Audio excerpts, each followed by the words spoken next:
PM Kisan డేటాను కూడా మేము అమలు చేస్తాం అని చెప్పి ఈ నిబంధనలో చాలా స్పష్టంగా చెప్పారు. 4.13లో ఏమంటారంటే, కేంద్ర ప్రభుత్వం అమలు చేసే పిఎం కిసాన్ మినహాయింపులను రాష్ట్ర ప్రభుత్వం వద్ద డేటా లభ్యంగా ఉన్నంత మేరకు మరియు ఆచరణాత్మకంగా అమలు చేయడం వీలైనంత వరకు పరిగణలోకి తీసుకోబడుతుంది. ఇప్పటికే పేపర్ల లీక్లు వచ్చినాయి. మేము కేంద్ర ప్రభుత్వం నుంచి ఇన్కమ్ ట్యాక్స్ కట్టోళ్ళు తెప్పించినాం, మేము ఉద్యోగుల డేటా తెప్పించినాం, పిఎం కిసాన్ నిబంధనలన్నీ కూడా తెప్పించుకున్నాం. అంటే మీరు ఏం చెప్పదలుచుకున్నారు? పిఎం కిసాన్ నిబంధనలను వర్తింపజేసి రాష్ట్రంలో సగానికి సగం రైతులకు రుణమాఫీ లేకుండా ఎగ్గొట్టే ప్రయత్నం. మీకు ఇంకా బాగా అర్థం కావడానికి ఒక చిన్న ఉదాహరణ చెప్తాను.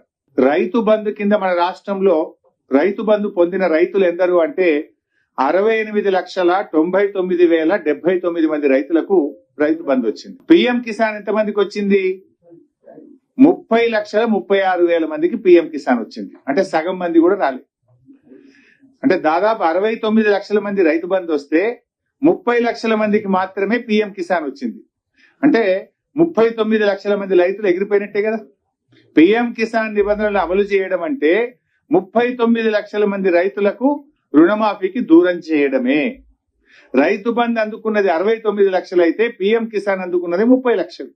పిఎం కిసాన్ నిబంధనలు అమలు చేస్తాము అంటే 39 లక్షల మంది రైతులు రుణమాఫీకి అర్హత కోల్పోతా ఉన్నారు.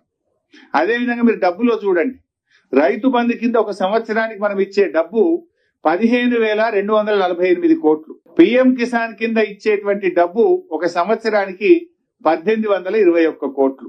ఎక్కడ 15,248 కోట్లు, ఎక్కడ 1,821 కోట్లు? అంటే దీన్ని బట్టి మెజారిటీ రైతులను ఇవాళ రుణమాఫీకి ప్రభుత్వం దూరం చేయడానికి ఈ నిబంధనలు పెట్టి అన్యాయం చేస్తా ఉంది. ఇవాళ ఎట్లుందంటే, పిఎం కిసాన్ నీకు వస్తలేదా అయితే నీకు రుణమాఫీ కాదు, అంతే కదా. పిఎం కిసాన్ నీకు వస్తలేదంటే నీకు రుణమాఫీ కాదన్నట్టు ఈ నిబంధనలు అంత స్పష్టంగా చెప్పిండు. అంటే అటు పిఎం ఇయ్యడు, ఇటు సీఎం కూడా ఇయ్యడు అన్నట్టు. అటు పిఎం ఇయ్యడు, ఇటు సీఎం ఇయ్యడు. అంటే బడేబాయి బాటలో చోటేబాయి నడుస్తుండ్రు, అంతే కదా. బడేబాయి బాటలో ఈ చోటేబాయి నడుస్తున్నట్టు కనబడుతున్నది ఇప్పుడు. అటు పిఎం ఇయ్యడు, ఇటు సీఎం ఇయ్యడు. పిఎం కిసాన్ నిబంధనలు అమలు చేయడం అంటే 60% మంది రైతులను రుణమాఫీకి దూరం చేయడమే. అంటే ఇలా పిఎం కిసాన్ లో ఏముంటది? ఇన్కమ్ ట్యాక్స్ కట్టే వాళ్ళకి ఇయ్యం.